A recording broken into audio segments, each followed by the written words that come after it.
Welcome to the Shutter Saga Podcast. I'm your host, Marvin Blue. Join me each week as we dive into amazing conversations with some of our industry's top leaders. We will talk about photography, business, and most of all, share the stories that have laid the foundation to our journey in this world we call photography.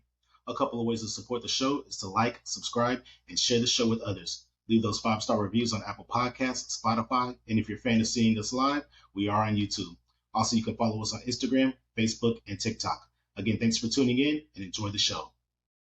Welcome one, welcome all to another episode of the Shutter Saga Podcast. I'm your host, Marvin Blue. With me is an awesome friend coming to us from Green Bay, Wisconsin. He is a photographer, former hip hop artist, a lovable dad, a huggable bear, everything in between.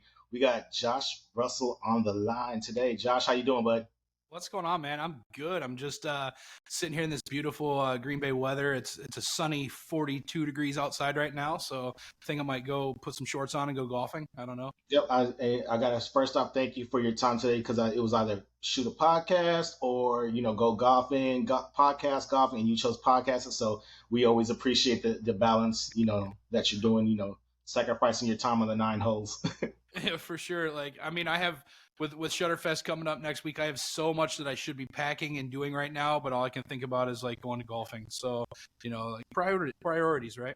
Exactly. I mean, who cares if you show with clean laundry, fold it, right. whatever. I mean, there's washers and dryers there. I think. Yeah, we'll go to Walmart, buy some new clothes anyways, and we're gonna wear the same T-shirt for 3 days straight anyways. We pack all these clothes and wear the same. We're gonna buy a Shutterfest T-shirt 3 days straight. Who's gonna notice? They're never gonna know. So Josh, we obviously met through mutual friends and everything. We haven't got a chance to really, we've always danced around doing stuff together. But I mean, if people are paying attention, season 2, you were on Creator Series. I know you from the teaching space, but let's dive in first before we talk about Creator Series and everything else. When did you get started with photography? So I got started actually 12 years ago this past February. I only know that because it showed up on Facebook Messenger that hey, I bought a camera. Does anybody want a photo shoot? I didn't even know what I was doing, but I was already trying to hustle it. But yeah, a little bit about me. I've been shooting for 12 years. I'm a Westcott Top Pro. I'm also a brand partner with Voto, with Aftershoot, and my newest one is McKenna Labs Printing. So yeah, I work with a bunch of brands. I've been primarily a wedding and portrait photographer the whole time. Over the last 2 years or so, I've kind of slid back from weddings. I do more portraits, and now this year is more on the educational and teaching space. So social media content, brand videos, stuff like that I can work with other companies and get their stuff out, as well as the educational space. So yeah, I've been shooting for 12 years, got into it. It's a story that I could tell that would probably take a 4-hour podcast, if not more. A little bit about me is at 15 years old, I was actually homeless. I slept in my car, slept on friends' couches. My mom was in an abusive relationship, so it kind of left me on my own. And I went from there. At 17 years old, I got a felony. And from there, I decided I wanted to change my life. So I actually got into music. I was a hip hop artist, like you said. Signed to a record label in Atlanta, Georgia. A couple years after getting into it, I toured for 12 years, doing shows throughout Nashville, Alabama. I had a big following in Ohio. I sold out a venue there of 1,500 people twice. So I've been in the art-based industry, if you can call music art, and I would. For my whole adult career, it actually got me out of the trouble that I was in, was getting into music. And from there, when I signed to this record label in Atlanta, what they don't tell you is they don't pay for anything. You have to pay for everything yourself, and then you make money when your album sales come in. Well, I needed album covers, I needed music videos shot, I needed all of this stuff, and like I said, I was dirt poor, so I decided to teach myself. And I got my first camera, and this was before my Canon T2i 12 years ago. This was more like almost 20 years ago. I got my first camera. I started shooting my own album covers and stuff like that, and shot my own music videos. They were terrible, but that's how I started learning. From there, it kind of just started growing and growing and growing. I got my first crop sensor camera, which was a Canon T2i. I bought it at Target, and it cost me like $300, which was a lot of money for me at the time. But so I got into it. Photography started taking off a little bit more. I started shooting other hip hop artists, country music artists, their album covers, their promo stuff. And it went from there into turning into what it is now. Now there's a lot of education in between there and learning and trial and error. But now I've been 3 years in a row over 6 figures as a business, and I can't look back now. The sky's the limit for me. So Nice, man. That's quite the story, quite the journey itself, man. Damn, I didn't even know about the homeless part. You just dropped a yeah. bomb on me. It's like, wow. It's like, So man. yeah, it was one of those things where it's like if people ask me like if I could change what happened, it's a really tough thing to answer because what happened to me is what made me who I am today. And now I go to schools and I help with entrepreneur groups and motivational speaking and stuff like that about this exact situation. So it's one of those things where like, would I change it? Probably not.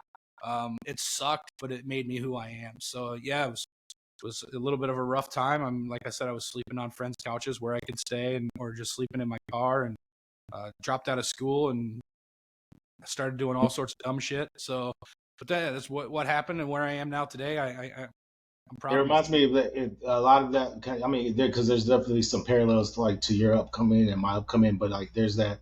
It reminds me of that quote that DMX said, to live is to suffer, but to survive is to find meaning in the suffering. And that was his way of answering when someone says, well, if you would do it all again, and it's always saying, well, yeah, if look at who I am today, and I'm happy with where I am today, and then the real question is, could I become what I am today without having gone through all that pain and suffering or going through the hard times? Yeah, it's really funny that you bring up that DMX quote because that's actually something I say when we're like taking shots, like as like a cheers. Like really? Saying, Okay. So like that we always say that. Me and a friend of mine are like, to live is to suffer and to survive is to divine. So like that's man, like, we say that did we just become best friends? Like, because I swear to you, I said when Sheena would always like, dude, you got to hang out with Josh because she's like huge advocate, like you and Josh are gonna get along. I was like, I know. I said I've seen him before. I know of him. It just always opportunity never presented itself. Right. And then it was like Vegas was supposed to be like, oh, we're hanging out, but then I was like, I was in dad mode, hanging out with the daughters. Like I wanted to get those lasting memories, and I was just like, man. And now I'm having this conversation with you, and it's awesome because it's like, damn, dude, like I'm hitting a DMX quote, and he's like, oh, that's what I cheers to. I'm like, oh, and he drinks. Really so like, it's really funny. It's funny. I went all that. Crazy though, man. Like Vegas was a whirlwind for me because I wasn't even planning on coming until like 2 weeks before Vegas, and it was the same thing with imaging this year too in Louisville. Like I decided to go to imaging like the week before, but I was 2 weeks before, and one of my sponsors, Voto, Jay, the North American rep, he messages me. He's like, hey, do you want to come work at the Voto booth and then do a live demo? I was like, I wasn't really planning on coming. And he's like, we'll pay for you to be out there. I'm like, sign me up. Let's go. Yeah. So shout out to Voto because I just started using them a couple weeks ago. So finally, I finally jumped the gun. But no, they've been freaking like every like image prep that I've been doing for social media, for everything. It's like, is so streamlined and so easy to use. Oh, and I'm like, I don't know if you got the new update this week or not. The anti-glasses, yeah. And I just had a client. I literally went through and took like 4 of their pictures that I did and removed the glare. And they were like, holy shit. I was like, yep. I have a YouTube video coming out that I made for them all about that. It's probably going to drop either this weekend or next week. And it's mind blowing what that glasses glare will do and what the program in general will do. And it's really nice because, so I'm sponsored by Aftershoot, but I'm also sponsored by Voto as well, which are similar products, but I've been able to work it out where my workflows don't intertwine between the two. So it was like one of those things where it's like, okay, I might have to choose which program that I work with that I'm sponsored by, but the way that I use it, so Aftershoot is my culling and my batch editing, and then Voto is my singular photo editing. Like that's exactly, if someone asks, because I do the exact same thing where I get a wedding, run it through Aftershoot, do his thing, whatever. And then when I'm making the album or selling the prints or whatever, that's when I go through and do the retouching. And now I've eliminated a retouching fee now, or not the fee, but having to hire a secondary retoucher because I can do a lot of it myself now because of Evoto, like what I've been able to use. Pretty much all of my bangers, which for those listening or watching that don't know, the bangers are the good photos, the ones that I'm like, damn, man, those are the ones that I'm like super proud of. Those are bangers to me. And the ones that most of the bangers come out of Evoto. They have to nowadays. I mean, they start in Aftershoot, run over to Evoto, and then from there I'll finish in Lightroom or Photoshop. I run a gambit of programs when I'm going through my edit. How crazy is it? Like when we first started, it was Photoshopping for 8 hours, which was the norm. And now here we are, if we're on in front of Photoshop for more than 10 minutes, we're overworking ourselves. How did we go from, the expectation that I'm going to shoot a wedding and then spend 45 hours editing it to now, if I spend over an hour, I overworked myself. I got to charge this client more. I'm mismanaging my time. Like we went it is a night and day difference. Let's say Oh, the least. absolutely. Yeah. And it's like, so I did a video about a year ago and it became pretty popular on my YouTube channel. It was how to remove glasses glare in Photoshop. And like, now that video is going to be just completely obsolete. So Mm-hmm. like, I'm like, man, like the one of the videos that was making me decent money is now going to be nothing. So Now you got I to got to replace make with some another one photo that's gonna. videos, get You it got to out replace with a new banger video that's gonna there. be Right. keep Yeah. I moving. mean, it's just crazy to think that like something that I taught like a year ago that people are like, holy hell, I didn't know this was possible, is now like one slider and it's done. So Yep. like where is photo editing and video editing and stuff like that going in the next 5-10 years? It's Oh mind yeah. blowing what's going to be able to be done. Well, I mean, even like when look at the podcast. When we first started doing podcasts, it was over phone calls, trying to record it with the recorder, and now here I am. Video podcast is now the expectation. When years ago we weren't even thinking about doing videos. Like, oh no, we got to get him in the studio, we got to set the multiple cameras, and Right. now here we are just doing face off videos, which is amazing. So transitioning to it, I want to definitely would talk about you in the education space, which is exciting. But I do want to. I would be remiss if I did not hit up Creator Series. You were Okay. on season 2. You were on that dreaded first call. I know it's painful to be on because everyone's goal is like, what's your goal? Like the joke we said, if you do creators, what's your goal? To not be eliminated first. So Yeah. Right. Yeah. but the experience, the factor. I mean, we were talking about it earlier. You were talking about how it was set up where it's like, oh man, this is not my wheelhouse, but you still, again, in sounds words, you had to pivot and do it. So tell us about the experience of Creator Series. So yeah, okay. For those that don't know, I got eliminated first round. Yeah, but it's let's go back to that. The way that I look at it is there were literally thousands of people that have applied for it. Mm-hmm. From that, the second round was over 100 videos. So I made top 10, and I like to call myself number 7. Sorry, Carolina and Keely, but I feel like I got 7th place. There you go. Sorry to them, or 8th place, I guess. But yeah, so like the thing is we went in there, and when we got there, so season 1, if you haven't seen season 1, it's all like environmental, like you're using parts of the house or the building or anything like that, and props and stuff like that. There was like a car and all of this cool stuff. So I'm like, let's do this. I got this. We're gonna rock it. So the first day we get there, Alyssa picks us up in the van, drives us to the place, and it's in this like wedding reception, like repurposed warehouse type building, the things that are popular right now, all white walls and stuff like that. But we're driving there, and it's kind of in like, I wouldn't call it a rougher part of town, but it's not like an updated part of town. So there's like graffiti on the walls and like alleyways with like fire escapes and all this stuff. And I'm like, dude, I got this in the bag. Like, we are gonna rock this. This is my wheelhouse. We're gonna be shooting in the rough, grungy look. I'm like, this is me. Vibrant colors, then this graffiti. I got this. And then we get there, and like Sal's like, yeah, so just so you guys know, everything's on backdrops this season. And I'm like, shit. Like, what am I supposed to do? Like, I shoot headshots on backgrounds, yeah, which is either a white or a black backdrop. I don't do like artistic stuff on backgrounds. Like, that's just not, I never had that opportunity when I was learning and growing. So I've just gravitated towards environmental stuff. So that was an issue. Also sponsored by Canon. I'm a Sony shooter, so I knew nothing about the Canon ecosystem other than my Canon T2i that I had 12 years ago. So I borrowed a Canon camera from the local camera shop for one day. I should say 3 days. I used it for one day because I traveled down to Orlando, shot around Disney for one day, and then I came back. So I used a Canon R6 Mark II for one day, about 10 hours. And then I went and did Creator Series. So overall, I think that I did a good job on my photo. I'm still kind of bitter about it because I feel like I shot a really good photo. They said that Brooklyn, our model, who I'm become friends with, even prior to that, I knew her from Shutterfest. They said she didn't have any emotion in her face. My goal that I was going for, and this is like the first time I've actually ever talked about my goal, was I was going, she had like the wave hair, like the 50s style dress, 50s style makeup. And I looked and I was Googling, and 50s models didn't have a smile. They were more of a serious pout look to their expression. So that's what I went for. And they told me that she was emotionless in her photo. And I'm like, that's what I was freaking going for, though. But I held my head high. I bowed out first round. I understand that there were amazing shooters on there. And most of them, and even season 1 now, I'm friends with pretty much all of them now. Oh yeah.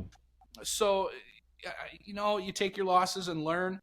I now shoot a lot of stuff in studio. I shoot a lot of backgrounds now just because I feel like I need to learn and I need to grow. So I've been doing that a lot lately, is doing more background stuff.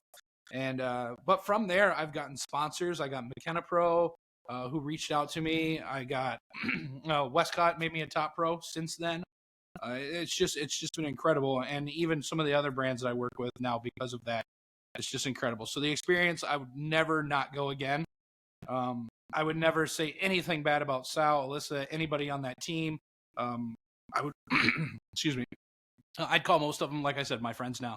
So it was an incredible experience. And I would say that, like, if you or anybody thinks that they want to try a competition or something, just go for it. It's an intense factor too. I mean, I always say, like, you made this show, and I know how many, we had to go through 1,000 applications before they break it down to the 100 videos. And I always get to that part, and I'm like that one step away.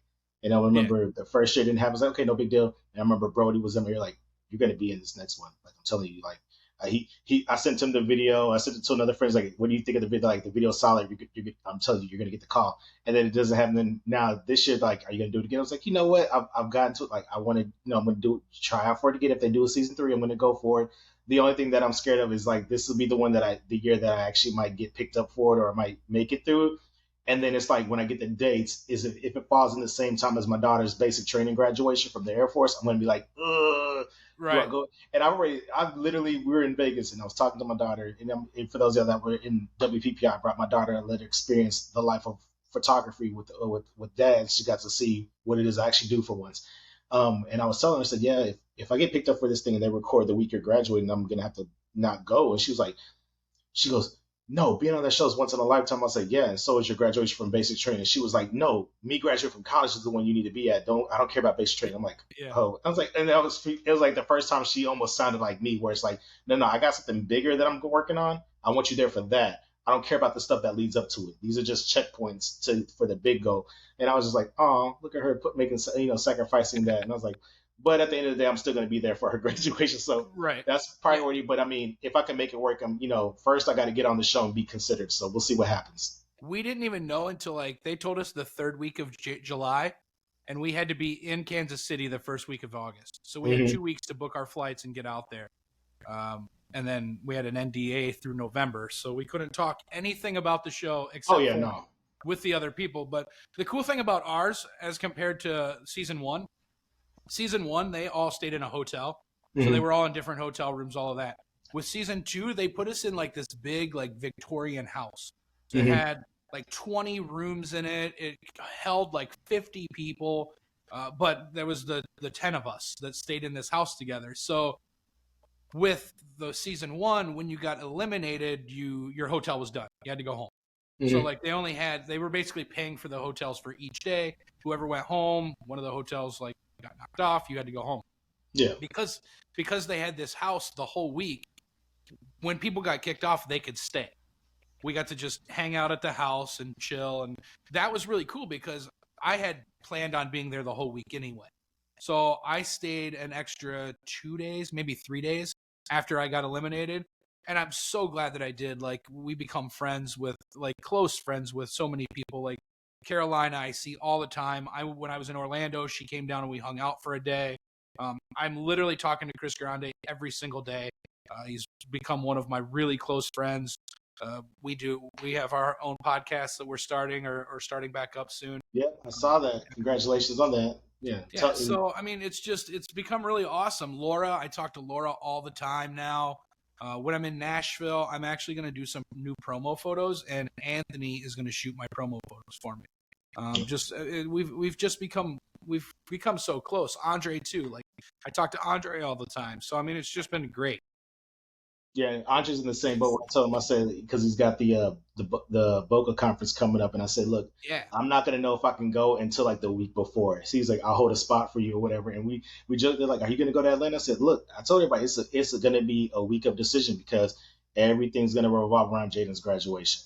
I'm trying real hard to speak at that one. I'm on him so hard. Like I message him like every 3 weeks. I'm like, hey man, I see you still got coming soon on those speakers. Like, I'm like, get me on it. He's like, I'm gonna let you know. He's like, so he's working with like the main sponsors. So the sponsors that are sponsoring the event get to choose who speaks first. Mm-hmm. So he's like, I know. But I'm like, I'm hounding him so bad. I'm like, let me speak. I'm like, I'll pay my own damn way there. Like, let me just speak in Atlanta. So yeah, but yeah, other than that, I do have a bunch of stuff coming up. So that's awesome. I love it, and I love that you're doing the podcast as well. So we're definitely gonna plug that at the end of end of the episode. So let's transition. We talk about creative series. Let's transition into you teaching, man, because it's like, again, if you followed Josh, it was like you had this whirlwind where it's like you were creating all these, and then you just boom hit everybody. It was like, I feel like it was very strategic the way you came about doing it, which is nothing wrong with that at all. And it was like you planted all the seeds, and then when you just came in like a wildfire. I'm trying, man. That's the same way that I did with music though too. Music was like I was like a nobody, and then like bam, I got signed. I started doing these shows and stuff, and then I kind of like transitioned out of it. So, and that's kind of what I did with photography too, especially in the local area. Like for 7 or 8 years in a row, I was doing between 35 and 45 weddings a year. So I was just when you're in Wisconsin, weddings run from like the beginning of May to the beginning of October. So when you're doing 40 weddings, you're doing every weekend, sometimes two a weekend, sometimes 3 a weekend. So like you don't have a full year like some of the other like Nashville or Atlanta or something where it's moderately warm all year round. So with me, it was like 40 weddings from the first week of May to the first week or last week of October, just getting slammed. So that's how I did weddings for 8 years. From there, I was just always trying to teach myself. With my music career, I always knew that I could public speak because, I mean, like I said, I was performing in front of 1,500 people at shows. Now, not every one of my shows were that big. I wish they were. But I always could public speak with people. I could always talk to people and just teach them. Now, with that being said, I was way less terrified on stage in front of 1,500 people than I am to talk to a classroom full of 10 people. That is the most nerve-wracking thing to me in the world. Mainly because I know that they're there to learn something, where like when I was performing, it was just to entertain. Well, now they're all sitting at me staring like, hey, teacher man, teach me something. So it's definitely, it's a weird feeling. It took me a while to get used to. I still get nervous every time I start a class. The next 3 classes at Shutterfest, I guarantee you I'm nervous as hell before. It's really funny because I was just explaining this to somebody that I'm an extroverted introvert. So when I need to be, I can be as energetic as possible, but it drains the shit out of me. So like a half hour before my classes and like a half hour after, I'm usually like either in my hotel, in my room, or just like taking a walk or something, because like I literally need to like recenter myself, because I love being with people and stuff, but at the same time, like it really takes a lot of energy out of me because and I guess it's probably because of like my upbringing and my life story and stuff like that, that like I pull back a lot. So I'm definitely an extroverted introvert. But it's like I said, the educational side of things is something I've always wanted to do. Last year, I only did 10 weddings because I was really getting more of the educational side of stuff. This year, I only have 4 all year. And then from this year on, I probably won't take one unless it aligns like perfectly with all of my, I guess you'd call, requirements. Like I want the perfect couple with the perfect venue and the perfect dress and just everything to make sense. And on that side of things, I also want it to make sense with the couple. So with my wedding meetings, I bring tons of wedding meetings into my studio, and most of them I don't take because either I don't align with what they want or they don't align with what I want. So I'm very picky and choosy now because I'm doing so much other stuff and I'm traveling and I'm doing all these workshops and stuff. So like if I'm going to devote time to capturing a wedding, I want to make sure that they love me and I love them. So like I'm very selective on my weddings nowadays. But with that being said, I've also raised my prices to make me more exclusive, and I'm making more money than I did before. So it's working out. But like, yeah, the educational side of things is really what I'm focusing on now. YouTube content, TikTok content, my online course, the Photog Nation, which is an online networking society. So that, and then getting stuff together. Like next year, Nobody really knows this yet, but I'm planning a Photog Nation cruise. So it's going to be Wait, like did we just get an exclusive? we're getting an exclusive. Yeah, Get exclusive. Okay. started Okay. working with a travel agent yesterday to work out deals and discounts and or dates and discounts and deals and all of that. I was actually planning an excursion for the end of this year to Greece. We're actually going to hold off on that. I was talking to the other photographer. We're going to hold off on that for a while. But now I'm starting this photography cruise idea for next year. So it'll be like a 4-day cruise. We'll pick a place probably like the Bahamas. We'll do a day of photography there, and then mostly educational and learning and stuff on the ship. So the Photog Nation cruise, it'll be. If this show is Yeah. still going on, which it will be, we will do a live broadcast from the cruise. I'm inviting myself to this cruise, even though I'm giving myself my own invitation. I'm crashing the party. Shutter Saga Podcast is going to go international. There it is. That's what's up, man. Yeah, yeah. Like so the cruise, that's an idea. But yeah, education, man. Like I'm just trying to teach as much as I can, and I tell this to everybody because I get the question a lot. Is like how do you get into it? Like how do you become a speaker? How do you become a teacher? And I've always said it this way, and I'm very strong about this, is like no matter how much you don't think you know, there's somebody that already knows less than you. So if you can teach anybody one thing, you're on your way to becoming a teacher, because Absolutely. like you might know the bare minimum about photography, but there's somebody that just picked up a camera that doesn't even know the bare minimum. So you can always teach somebody something. Now, growing your experiences, growing your knowledge and your education will allow you to teach more. So, and it's might be kind of the cheater way to do it, but I always just try to stay one step ahead of everyone else when I'm teaching. So if I go into a class and I know, and I'm teaching about off-camera flash, and then somebody has a question about that I don't know, I'll try to learn myself and then reach back out to them and be like, hey, this is the way to do it. Or my next class will have that information in it that was asked me from the last one. So I'm always just trying to stay like 1 or 2 steps ahead of everyone else. That way I'm always giving good information. I don't ever just try to just wing it, because then if I give wrong information, it'll look bad. But as long as I can learn and I can teach someone else, I'm always going to, because with teaching, for me, it's always about just seeing that like, oh my God, I get it moment when you teach somebody something. Like I'll show somebody how to do something, because all of my classes are photo walk style. So it's them shooting. I'm over their shoulder, like, okay, change this setting, do this, move this way, get a little lower and get these leading lines. And like just seeing them take the photo and then look at their camera and they're like, I would have never been able to do that. That's like the best feeling in the world for me. That is the exact reaction that I want from every person that takes one of my classes, is that I don't know how I did it, but I get it now and I'm going to do it again. Like that's like the best feeling in the world for me. So yeah, I mean, Now, this is going to be my follow-up question. You may have answered it already. Would you, I guess, say that's one of your favorite things about teaching is the impact that you're having? yeah, man, it's the aha moment. It's the fact that these people are coming to learn from me a skill that I learned from people like Glenn Dewis or Joel Grimes. A good friend of mine here in town, his name's David Jackson. He shoots this vibrant, moody, colorful stuff. And just to know that they're coming to learn from me the way that I learned from those people just makes me feel so good to know that I'm doing something for somebody, because my style of photography is not your grab a camera and go. Because you need lighting, you need gels, you need smoke, you need like all of this stuff to really create these banger photos. Like you can't just go and just pop some shots. Like there's planning that's involved. So to know that somebody wants to take the time to learn that makes me feel good, because I mean, there's so many days you can just take a camera and go take awesome photos. Anybody can do that. Anybody can learn how to take a really great photo. But when you're taking these bangers, that's when you have to really sit down and plan out a shot and think about everything that's in the photo. And not everybody wants to do that. Everybody wants to be a good photographer. Not everybody wants to take the time to be a phenomenal photographer. And I feel proud that I can teach them at least a step on the way to doing that. My classes, I always say this, and it's like when you come into my class, I don't expect you to learn my exact style of shooting. I want you to just learn one thing and implement it into your workflow. So if somebody comes into my class and just learns one little step and puts it in their workflow, then I've done my job. And then so talk about Josh the student. So who were your early influences or influences in photography?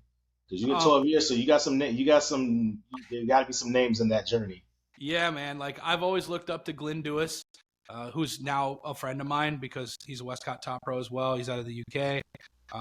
Joe Grimes has always had that style that I've always loved, that moody, colorful stuff.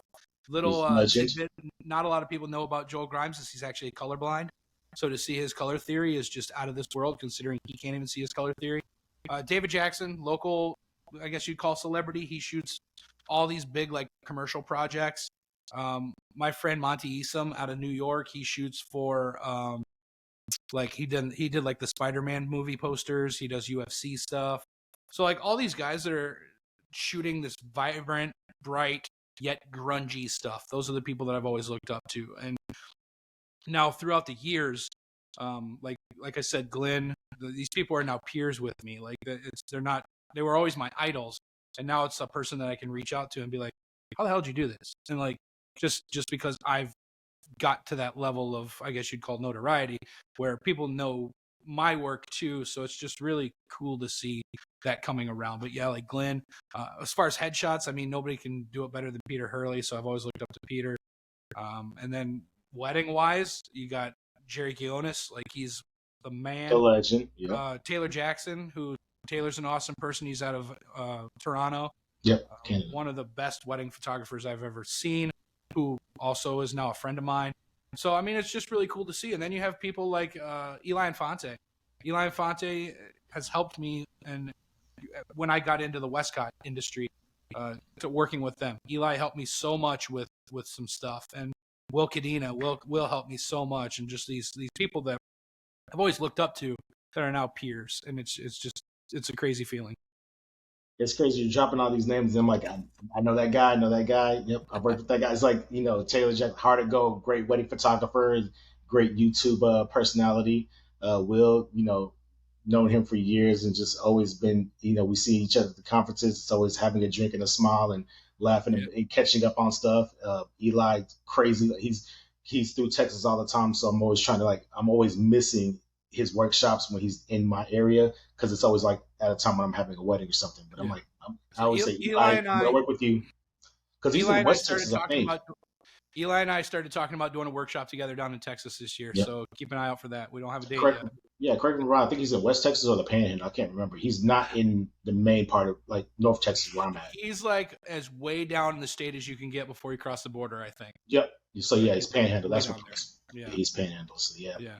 But yeah, no, I mean, his lighting is phenomenal, and it's like it's out of this world. These are things that you can base your foundation on when you're learning from. If you were like me coming up in the University of YouTube and Creative Live, those were like the names that you saw all the time. Everything. So yeah, that's cool that you went from they were once your idols, now they're your peers. I think that's the great beauty of your journey and that's something that we hear in quotes. Work hard till one day your idols become your peers. Yeah, man. It's crazy. It's really a weird feeling because it honestly had just started. Like I would say, well, I've known Will for a few years now because I met him at a conference in Chicago a couple years ago when I first got started. But like some of these guys, like within the last year, I've become friends with. Even like Taylor Jackson and I, we started talking like more than just chatting at WPPI a month ago. So Glenn Dewis I've known for a couple years on a personal level, but like. All these people it's crazy. And I heard somebody say it the other day, and they were talking about the music industry, and it's to remember that the people that you look up to, they're just normal people too. So if you don't like fanboy over them and you just treat them like normal photographers or normal people, you're going to get a lot further than you would if you walked up and you're like, oh my God, can I get a picture with you or something like that? Because that's just how it goes. There's a photographer out of Chicago. I don't know if you know who he is, but his name's John Gress. He's a sports portrait photographer. He shoots a lot of stuff for the NFL. He does like all the NFL promo photos and stuff like that. I saw him at WPPI this year, and I'm like, I idolize him. He's like his studio work is just out of this world. But instead of going up to him and be like, hey man, John, like, you're my idol, like. So he's like, I would say he's probably like 6'6", and I never knew that. So like I walked up to him at the Avoto booth and I was like, hey, my name's Josh. I followed you for years and I never knew you were that tall. And he just starts busting out laughing. He's like, He's like, yeah, nobody really does. But it was like, I didn't treat him anything other than just a normal person. And that's how I treat, like, I was super intimidated when I heard Andre Brown was going to be one of the contestants on Creator Series. I was like, dude, this guy's like freaking known. Like, he's going to just walk through this thing. But like, he became my friend because I didn't treat him like that when he came into the house. Like, it was just Andre, quiet ass Andre, you know, like, Shout out to Andre, who's one former guest on the show. Love that guy. So it was it's just this really cool experience, and like getting to be peers with these people, because I know that like their work is out of this world, but I'm getting there as well. And so it's just a normal person to me. I just want to be your friend. I'm going to respectfully disagree with you on that one. I want you to fanboy over me when you meet me. Right. Please take selfies with me if you want me to sign an autograph. Yes. When you see, for those of you that this is going to premiere the Monday before Shutterfest, so when you listen to this as you're packing for Shutterfest and going through registration, you better run up and chase down Josh and get a selfie, surround him, make him feel as uncomfortable as possible. Same thing with me. Please. Like, mention how much you love this show and how you know. I'm gonna be the guy walking around with my badge held out so everybody knows exactly who I am. Like, yeah, acknowledge me. Please fanboy me. Acknowledge me. Yes. I had to give a wrestling reference. No, it's funny. You say when you were talking about the photography, you said you didn't realize you were so tall. I always joke with Andre, and I said, man, I didn't realize you were so short. And he's like, shut up. So you look so tall on TV. You look so tall, man. You look so tall on TikTok. Again, it's just camera angles up is what it is. Like, he's always doing hero images. Yeah. So. My advice to anybody is always, one, be yourself. Don't be fake, man. You know, if you're a jokester, joke with people. If that's who you are, that's who you are. Your tribe is gonna find you. Like, that's how I was when I first came across Shutterfest. I was always known as sarcasm, a little bit of an asshole. Yeah. But asshole with a heart of gold. Like, I'm an asshole if it's necessary for survival. But, you know, just to walk up and be mean to people, no, that's not my style. And for me, anytime I come across somebody new, it's like treat them with respect and with kindness and everything, because like I know what it's like to be at a conference when you don't know anybody and you don't have any friends. And I say, if anybody comes across me, I want their experience with me to be so positive, because they're not going to remember what I said, but they're going to remember how I treated them. And I really always, the quote from Maya Angelou always stood out to me. People don't remember what you say, it's what they remember is how you treat them. Right. And I've always been a proponent of that when the photographers that I don't have relationships with, because the way they treated me or treated others, that when I just saw them do that and they were quote unquote being rock stars or superstars and got sucked into their own identity, it's like, yeah, you know, that's who they are. Okay, cool. I don't vibe with them. But then it's crazy when you go to Shutterfest for the first time and the guy that runs the show is over there holding your lights while you're trying to figure it out, and then you don't realize that's who he is. It's supposed to like, yo, you know who's holding your lights? I'm like, I don't know. That's South Dakota. It's like, oh, cool. And then I take a drink of my beer and I go back and take another picture. They're like, do you know who that is? I'm like, no. Where were you during opening session? I was in my room asleep because I had landed that morning. And I just said, I'm not going to opening session. I'm going to take a nap, dude, because I was flying all night. I took a red eye here. Like, I'm tired. And, you know, I didn't know, though, at the same time. But then people appreciated my honesty with that. They were like, oh, you know, Sal would have appreciated that way if he'd heard you say, oh, you didn't go to opening session because you went to sleep. Like, it was the honest answer. I'm not going to be like, oh, give some lying excuse. No, I flew all night. I did a wedding the day before I got there. I flew all night. I was tired. I went to sleep. I was like, I need to get a couple hours before I do anything. I didn't know who he was, though. It's one of those things that I struggled with when I first started teaching, too, because I say the same thing. I always tell every class when I start, I'm like, I'm a lovable asshole. I'm like, I'm going to joke around with you, but I'm going to treat you real. So, you know, you're going to think, like, you're either going to love the way that I teach or you're going to think I'm just this asshole. And I don't mean it negatively. That's who I am. So, like, I kind of struggled with it at the beginning because nobody knew who I was. So they're like, well, this guy's just an asshole that takes good photos. So thankfully, my photos were better than my asshole attitude because they kept coming back. And now people just understand who I am. And I don't mean, like, when I'm joking around with someone and I'm like, oh, man, that's terrible, do it again. Like, I don't mean it because you are terrible. I mean it because, like, we can make that better. Yeah. So, like, did you give your best in that moment? If you think you could do better, let's do better. Let's not settle for this. And let me help you do it. Right. And that's just the person that I am. And I tell everybody, I'm like, yeah, I'm a lovable asshole. Like, I'm an asshole, but I do it because I'm just trying to help. And most people get it now that I've been around a few years and done a bunch of conferences and workshops and stuff. They understand that I'm not mean. I like to joke around. And I tell everybody in my classes too, is like 90% of the stuff that comes out of my mouth is bullshit. Like, I'm just joking with you. I'm just having fun. I'm just commenting. It's just the way that I do. Razz me back, get me back. I'm perfectly fine if someone's going to make fun of me as well. So don't take anything that I say seriously unless it's like a camera technical spec or something. Yeah. Other than that, I'm just joking around. I promise. I promise I'm a nice guy. No, I was just like, they were like, man, that was I remember last year somebody goes, I'm like, I don't even know how you took that picture. I was like, dude, I don't know how I did it either, man. I was Right. and I said, I was so high on drugs, man. And they were like, I was like, they go, what? Are you just like, no, I'm dead. I'm totally joking. I wasn't doing any drugs. I got low. And so Right. that was the trick was When I got figure it really, out, I'll tell you how I did really it. low. Until And I then, said, shoot like I did. they're like, oh, so you got low. That's how you did it. I said, yeah. They go, so what made you get low? I said, well, the drugs that I was on, I just took too much and I passed out. And then when I woke up, I had the camera in my hand. I was like, well, let me take a picture. And they're like, wait, did you do drugs or not? I'm like, no, I didn't do drugs. Again, I'm joking with you. Like, calm down. Like, we were just having fun. He's like, again, I take enough things in this life serious. There's some things that just, I want to laugh about, joke about. So you have to preface people and give them the warning, like, look, I'm going to joke about a lot of stuff, but when it's time to be serious, I'm going to be serious and, push you to be better. And, and that's what I appreciate with the people that I learned from too. Like, don't be afraid to pull that punch and tell me that it can be better and tell me that I should have done better when Absolutely. and the thing is, I know there's in my stuff I heart do. it could have been better. And I know, but thing is, I allowed myself to just say, okay, this was good enough. And I made myself happy with it. I settled for it. But sometimes you need that friend that says, you settled in that moment. You could have did better. You know that. It's And like, absolutely. yeah. And I got lazy. So. Yeah.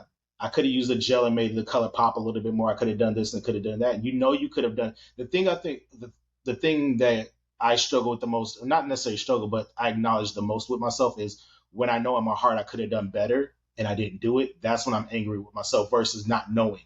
Yeah. See, it's one thing to not know that you could have done better, and then you're like, okay, that's a teachable moment. But there's another thing is when you know you could have did better and you chose not to do better.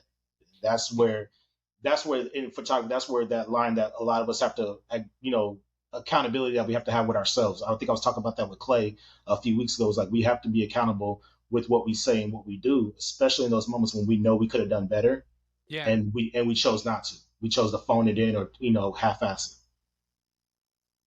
Yeah, I completely agree with that. And I think, like, I always say this when I was doing a lot of weddings is like, I strive for that one banger photo of the day.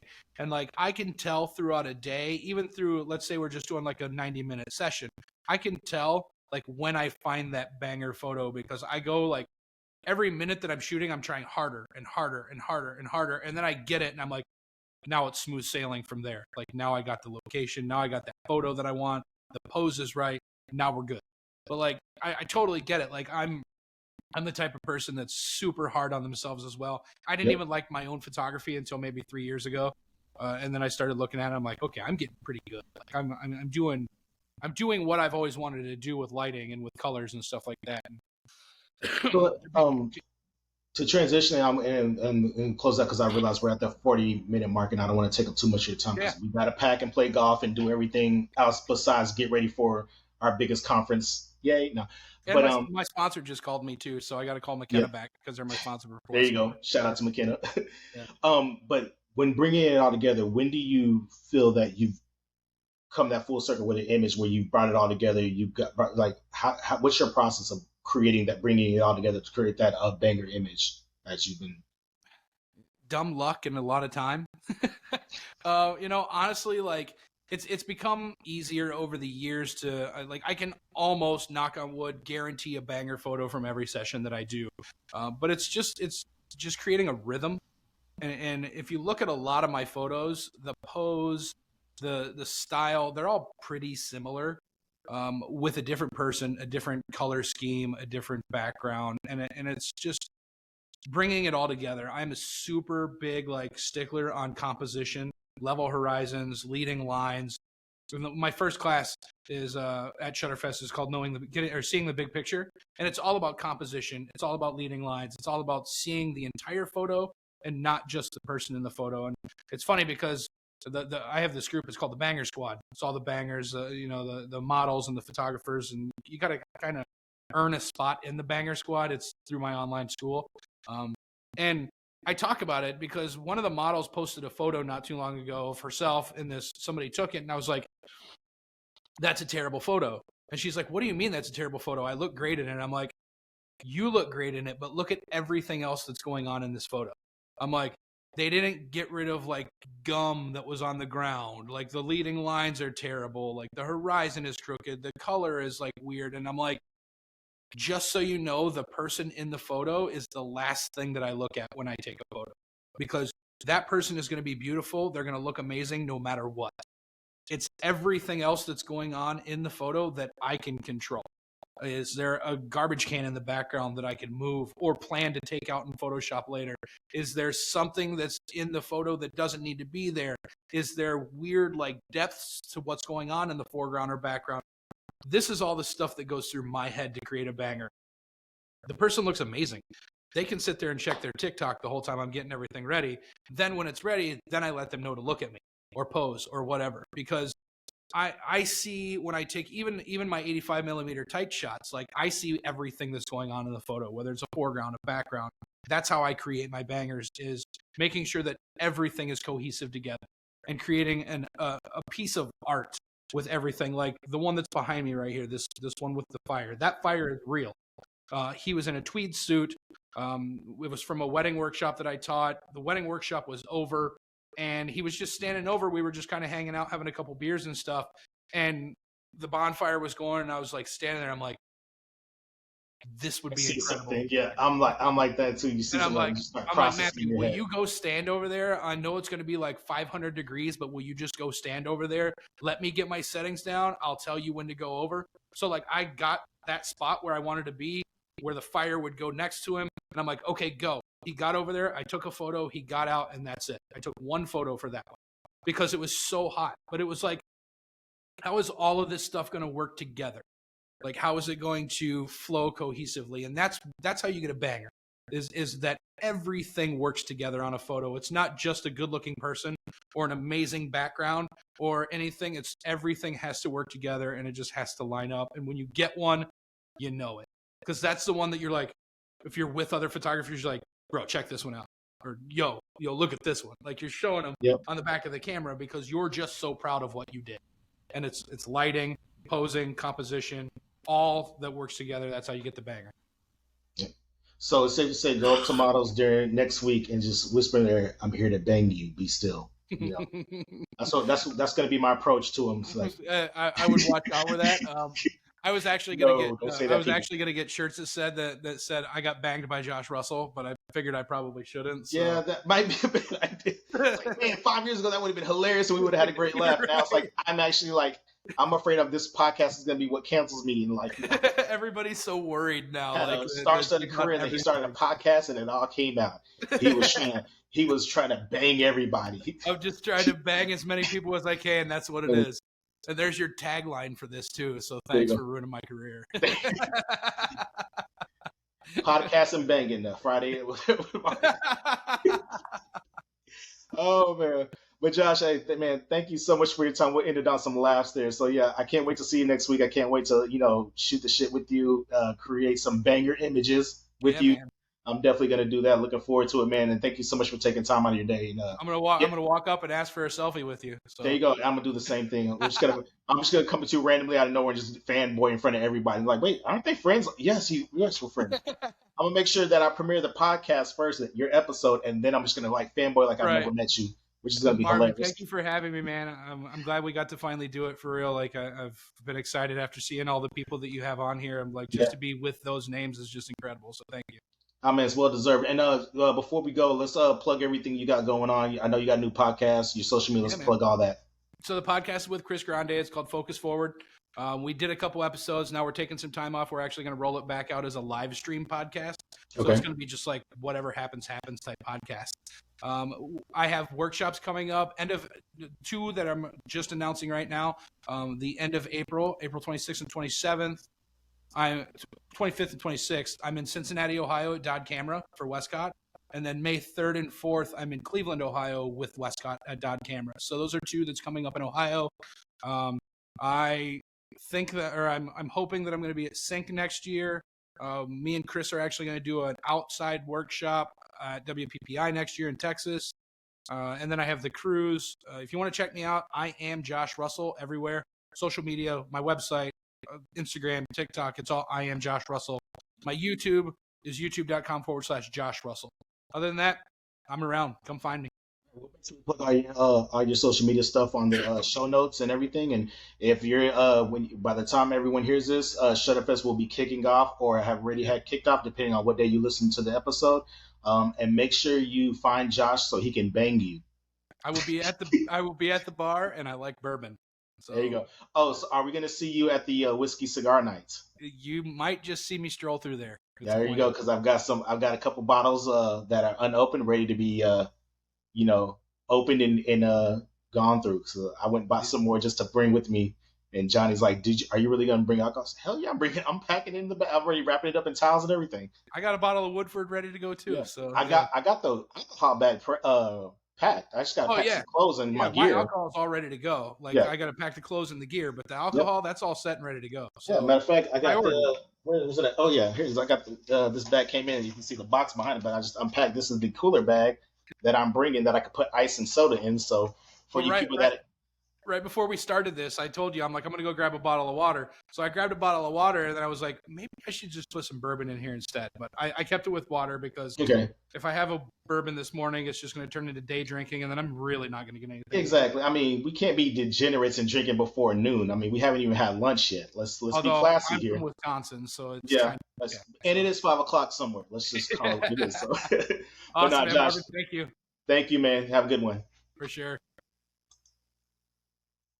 That's it for this week's show. Again, thanks for tuning in. Remember to like, subscribe, and share with others. Leave those reviews and check us out on Instagram, Facebook, and TikTok. Until then, see you next week.